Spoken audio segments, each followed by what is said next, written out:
gente, tudo bem? Bora lá para mais um conteúdo totalmente recente, dessa vez a terceira parte da nossa leitura de um manifesto comunista. Sim, aqui no nosso canalzinho, todas as terças-feiras, nós produzimos o conteúdo lendo e comentando o manifesto comunista. E hoje é terça-feira de carnaval.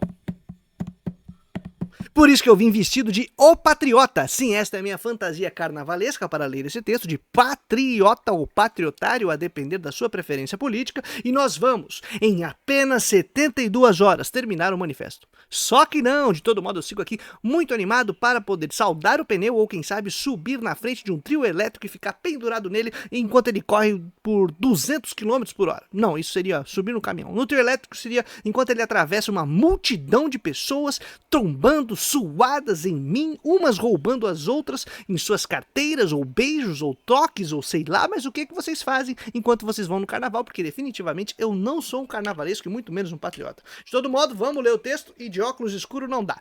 Sigamos! No nosso vídeo anterior, a gente falou um pouco sobre o processo revolucionário da burguesia, como Marx interpreta esse processo revolucionário de maneira, claro, crítica e até relativamente irônica, a depender do momento em que ele fala no texto.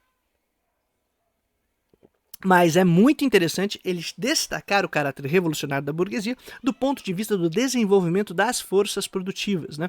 Você não tem um mínimo de estabilidade nessa sociedade. Era uma maluquice. A cada 2 dias tem uma inovação tecnológica, tem um novo modo de produzir que aumenta a produtividade. Mas o objetivo, claro, não é a produtividade para atender às necessidades humanas, não aumentar a produtividade para potencialmente aumentar os ganhos em taxa de lucro. E, claro, obviamente, produzir, acumular e reproduzir de maneira ampliada o próprio capital. É esse o objetivo. Contudo, sendo esse o objetivo, ao mesmo tempo que negativamente tem esses efeitos do ponto de vista racional e de planejamento econômico, do ponto de vista positivo, tem a viabilidade para um planejamento racional dessa sociedade, já que ela já não é mais pensada a partir de uma legitimidade moral, teológica, transcendental, e mesmo de necessariamente você ter que manter a sua tradição para sempre. Você pode planejar o que você vai fazer. Você percebe que as relações sociais dos seres humanos são produto da própria realização humana na história. É a gente que faz a história, é a gente que tem relativo controle sobre a economia, é a gente que vai coordenar essa produção, e isso só é possível a partir do desenvolvimento dessas forças produtivas e do planejamento que a burguesia faz para atingir ou atender os seus interesses. E que, claro, amplia para todas as outras relações sociais, relações de produção e formas de organização da sociedade, os critérios e as formas fundamentais para que os interesses sejam os reguladores, os interesses individuais, no caso, sejam os reguladores de toda a produção econômica. O que é muito problemático e perigoso, porque a produção ela é social, não individual, ela é socialmente produzida, socialmente consumida, é um produto que tem que funcionar dentro de uma relação de coordenação da divisão social do trabalho minimamente estável, né? Então ela tem que ciclicamente produzir, consumir, se reproduzir para fazer isso de novo e tudo mais, só que dentro de interesses individuais daqueles que têm os meios de produção, esse processo fica truncado e destrói as suas próprias condições de reprodução. E Marx percebe essa contradição e destrincha ela. Esse destrinchamento aparece no Capital e, de alguma forma, está aqui também no Manifesto, que é o que a gente vai trabalhar e seguir na leitura. Beleza? Muito massa. Em 3 minutos a gente conseguiu fazer piada, falar de carnaval, tentar fazer um resumo e agora vamos para o texto. Impelida pela necessidade de mercados sempre novos, a burguesia invade todo o globo terrestre. Ó, o globalismo aí! Realizado pelos marxistas? Não, pela burguesia. Mas não da teoria maluca de conservador. É porque, se você começa a aumentar sua produtividade, você tem que vender, tem que escoar esses produtos. Se o seu mercado interno não está dando conta, você tem que ir para novos mercados. Se aquele espaço que você tem de alcance e de influência não está conseguindo distribuir as mercadorias, elas vão ficar paradas, você entra em crise. Você tem que expandir.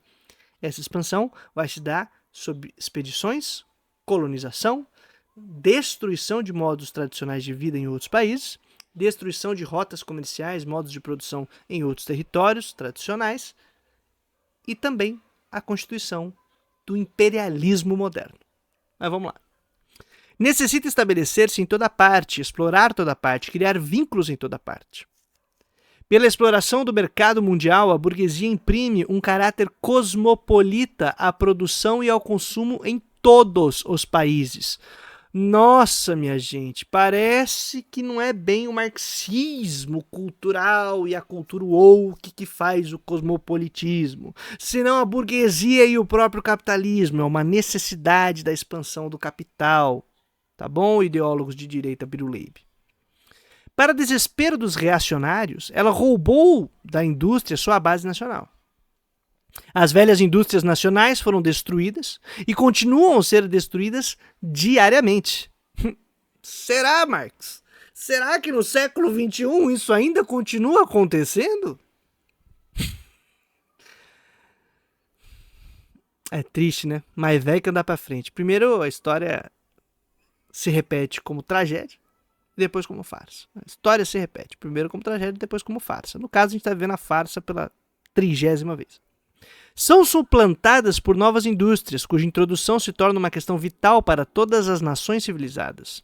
Indústrias que já não empregam matérias-primas nacionais, mas sim matérias-primas vindas das regiões mais distantes e cujos produtos se consomem não somente no próprio país, mas em todas as partes do mundo. Que desatualizado esse texto do manifesto! Quer dizer, então, que as indústrias nacionais não podem ficar restringidas ao território nacional, porque senão elas batem num teto de escala produtiva e que elas então têm que ir para outros territórios. Seja tomando os recursos dos outros territórios, quem sabe depois criando uma filial em outro território e fazendo com que seus produtos produzidos em larga escala, com a grande produtividade, que não podem ser absorvidos só pelas pessoas do seu país, tenham que ser consumidos pelas pessoas de outros países. Então você tem que construir uma rede internacional, mundial, global de mercadorias circulando e de exploração do trabalho, em que se explora o campo no país periférico e que se explora o trabalho industrial no país de centro. Nossa, que desatualizada essa teoria de Marx, não é? Só que não. Então tem que ler para parar de falar groselha. O pessoal de direita se aproveita que as pessoas não leem o manifesto, não leem a teoria de Marx e fica reproduzindo, né? Isso aí é coisa do século XIX, isso aí Marx está desatualizado. Gente, pelo amor de Deus, ó, lê isso aqui e vê se não entendeu o nexo fundamental do capitalismo. Tem desenvolvimento? Tem desenvolvimento técnico, muito. Você tem uma mudança de relações de produção, muitas vezes, das cadeias globais de valor, então vão complexificando o negócio todo. Isso altera essa noção básica de como funciona a estrutura do capital? Não! Marx entendeu! E como ele entendeu esse nexo fundamental das relações de produção, ele é capaz de ser o camarada que sacou a chave para criticar e destroçar esta porcaria. Por isso ele segue o melhor analista da realidade capitalista, ainda que tenha escrito no século XIX, porque ele entendeu a base, a lógica fundamental desse modo de produção. Ele não tem como escapar daí, porque se escapar deixa de ser capitalismo. Então, leia o livrinho. Faz o seu irmãozinho patriota ler o livrinho. Sofreu lavagem cerebral? Dá o livrinho para ele. Fala, lê o livrinho. Não repete, Olavo, lê o livrinho. Não vai no Brasil Paralelo, lê o livrinho. Né? Usa o cérebro, pô. Não gostou de Marx? Não tem problema, mas lê o livrinho para não falar que ele disse o que ele não disse ou que ele tá desatualizado, porque não tá. Beleza? E aí o que acontece? Nas cidades industriais, como a gente viu nos outros vídeos, burguês é propriamente aquele que é citadino, urbano, da cidade, que começa como entreposto comercial, relações de troca e tal, mas que depois organiza manufaturas com uma divisão técnica do trabalho mais complexificada dentro da unidade produtiva, que depois se organizam as unidades produtivas dentro de uma indústria com um trabalho repetitivo de cada um, que vai aumentando a escala de produtividade, implementa-se novos mecanismos para a produção, né, da máquina a vapor, máquina a carvão, um monte de coisa que o pessoal vai utilizando para produzir ainda mais. E aí, então as cidades ganham um grande centro do dinamismo da economia. A economia já não tem mais a sua produção garantida pelo campo, que produz aquilo que é necessário para o consumo da população, para a sobrevivência. Não, a cidade passa a decidir o que o campo tem que produzir. A cidade passa a decidir e ser o centro dinâmico de transformação econômica. Quando isso acontece, muda todas as relações sociais. E aí a elite dessa cidade, quem coordena essas relações, se torna a elite de toda a decisão econômica no globo. No globo, né? Que vai se mundializando essa estrutura capitalista a partir da colonização, das invasões, da destruição de outros tipos de rotas comerciais, de modos de organizar a vida, essa parada toda, né? Com expedições burguesas modernas destroçando o mundo. O capitalismo se desenvolve dessa maneira e a burguesia se expande dessa maneira. E aí, quando ela faz isso, o campo e o território nacional, vamos pensar na Inglaterra, que começa e deflagra esse processo,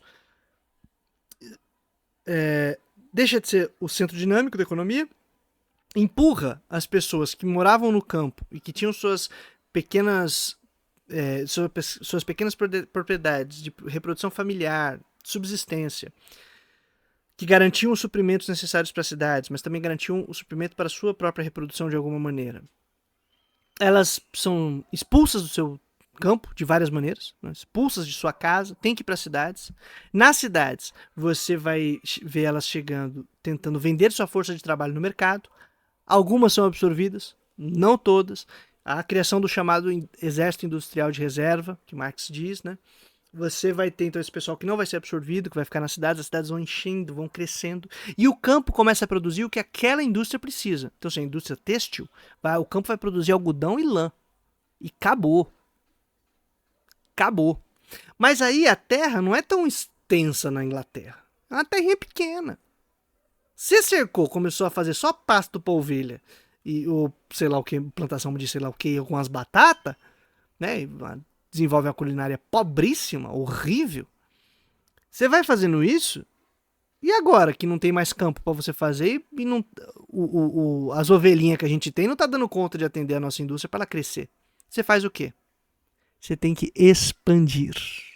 Expandir seus campos. E você vai expandir como? E se a gente tivesse colônias? Colônias que começam aí a nos servir e trazer as matérias-primas para a nossa indústria. Que genial! E aí essas colônias extraem o trabalho de várias maneiras, primeiro escravo e depois o trabalho livre, assalariado, mas continuando sob péssimas condições, com péssima remuneração, baixo valor agregado desse tipo de trabalho de produção, e essas matérias-primas vão para os países industriais. Que aí agora não é só a cidade que decide sobre o campo. O centro do mercado mundial, que é determinado por aqueles países que conseguiram a industrialização moderna, decide sobre as periferias, que são os países que não são industrializados. Os países desenvolvidos, que decidem sobre esse mercado mundial, sobre os subdesenvolvidos, que são subdesenvolvidos porque só conseguem entrar no circuito do mercado mundial se submetendo a uma relação na qual não tem autonomia para decidir o que vai produzir. Quem decide o que o país da periferia vai produzir é o país do centro. Fala, não, mas por que o cara faria isso? Porque o burguês, a elite, o maluco que está na periferia vai enriquecer, ele vai produzir, acumular e reproduzir de maneira ampliada o capital, assumindo esta posição subserviente e dependente, porque ele vai virar elite local e vai enriquecer nessa brincadeira. Então, para ele, o jogo tá legal. Não tá legal pra galera que é super explorada pelo trabalho dele, mas para ele tá bom. Então, ele vai começar a defender que sim, esse é o nosso papel, é a nossa vocação natural. Produzir matéria-prima para a indústria lá no centro. E aí vai vir no futuro, no resultado, o pior filhote desse processo, que é o engenheiro Léo, debatendo também com o Gustavo Machado. O Gustavo Machado está sendo um grande exemplo, que cada vez que ele vai debater com alguém, as pessoas trazem todos os lugares comuns e idiotas de uma economia imbecil, né, uma teoria econômica idiota, para a gente poder resolver. E fica muito expressivo e fácil da gente ter como exemplo. O Gustavo Machado vai debater com aquele maluco chamado Engenheiro Léo, e o cara acha que a gente vai conseguir ter um desenvolvimento econômico, produção de indústria, vendendo cachaça. É só bebendo muito pra acreditar nisso mesmo. É só fazendo alambique. Tem que ser burro demais, né, meu amigo? Meu Deus do céu. Trocando uma tonelada de soja. Eu não sei, vai. Exemplo que eu sempre dou, mas é um exemplo meramente fictício. Digamos que uma tonelada de soja custe 14 mil reais. Eu acho que é muito mais, com certeza. Mas vamos dizer. Eu vou chutar menos. 100 kg de soja. 100 kg de soja é 14 mil reais. Não sei se não é. Um celular de ponta custa 14 mil reais. O quanto você tem que trabalhar, o tanto que você tem que esperar o ciclo de colheita e o transportar e o escambar a 4 num trabalho subvalorizado, sem agregação de valor, que é arranjar soja para trocar por um celular. Então imagina quanto você tem que produzir para arranjar um celular para cada pessoa no país. Agora imagina se você consegue construir uma indústria de celulares no seu país. Entendeu? Exemplo aqui meramente ilustrativo, mas é para entender a burrice que é aceitar esse tipo de ideia, entendeu? E ela é fruto dessa dinâmica de expansão do capitalismo, criação do mercado mundial. O mercado mundial ele é construído em torno de centros e periferias, em torno de um país que é relativamente independente, ele é relativamente autônomo para decidir sua produção, porque ele é industrializado, e aqueles que são dependentes, que não têm relativa autonomia, porque eles só podem atender às necessidades dos centros. No máximo, não havendo imperialismo e controle do tipo estadunidense, você pode escolher quem vai ser o seu cliente, né? Para quem você vai vender os seus produtos. No máximo, produtos de baixo valor agregado sem poder ter um desenvolvimento industrial e econômico. Base do capitalismo. Base dessas relações. Então é importante pensar sobre isso. Obrigado, Marx, por nos presentear com essa teoria. Ao invés das antigas necessidades satisfeitas pelos produtos nacionais, surgem novas demandas que reclamam para sua satisfação os produtos das regiões mais longínquas e dos climas mais diversos. No lugar do antigo isolamento de regiões e de nações autossuficientes, desenvolve-se um intercâmbio universal e uma universal interdependência das nações. E isto se refere tanto à produção material como à produção intelectual. As criações intelectuais de uma nação tornam-se patrimônio comum. A estreiteza e a unilateralidade nacionais tornam-se cada vez mais impossíveis. Das numerosas literaturas nacionais e locais nasce uma literatura universal. Que aí, minha gente, o pessoal começa a exportar a produção intelectual também. E começa, por meio desse tipo de relação, botar para outros mercados aquilo que você produz como produto cultural no seu país. E dentro das relações do imperialismo vai virar o tal do soft power. E dentro das relações do imperialismo e dessa expansão e dessas construções, na hora que bate na questão de desenvolvimento intelectual científico da produção, vão inventar uma coisa chamada patente. Patente, que é para garantir que essa produção intelectual que está se universalizando porque é necessário dentro do capital, tenha que pelo menos pagar para poder ser usado em outro lugar. Então você vai criar propriedade intelectual, vai criar patente para ver se segura essa jossa. Copyright, não sei mais o que. Segura, porque senão o pessoal vai começar fazendo dinheiro em cima. Não dá, a gente tem que segurar de alguma maneira. Cria patente, propriedade intelectual, copyright, royalties, não sei mais o que raio de nome que vão criar para tentar os freios para segurar esse negócio aí, né?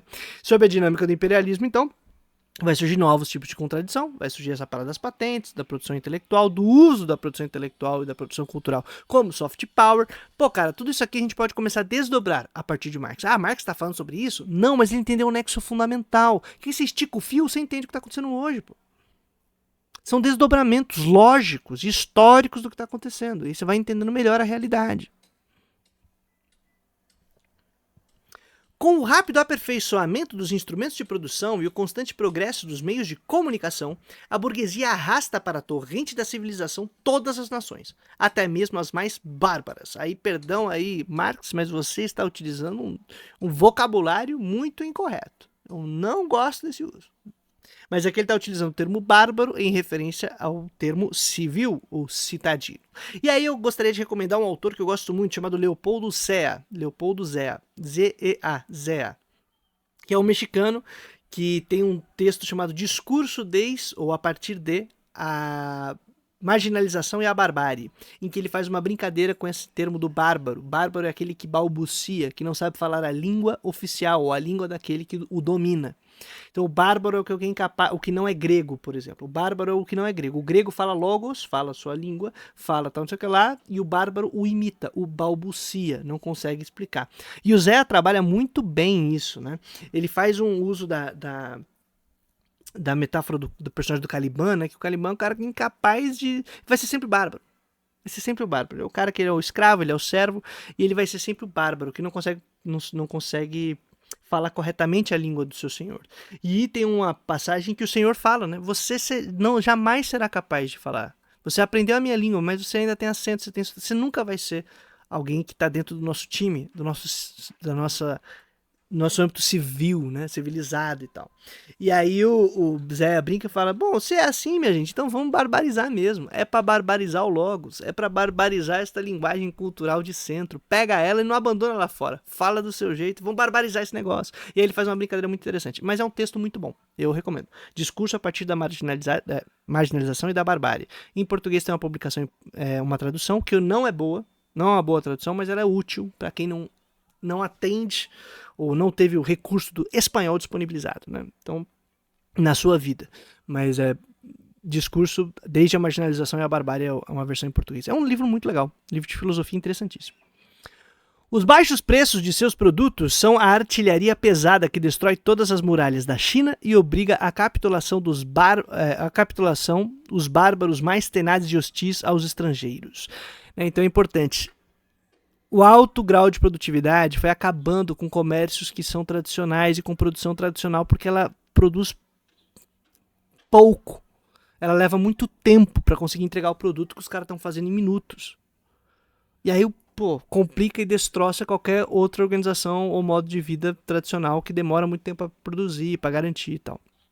Então vira uma grande arma dentro da própria estrutura dos negócios, né? E acaba com modos tradicionais de vida, sociedades tradicionais e tal.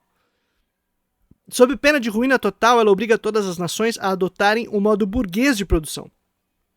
Constrange-as a abraçar a chamada civilização, isto é, a se tornarem burguesas.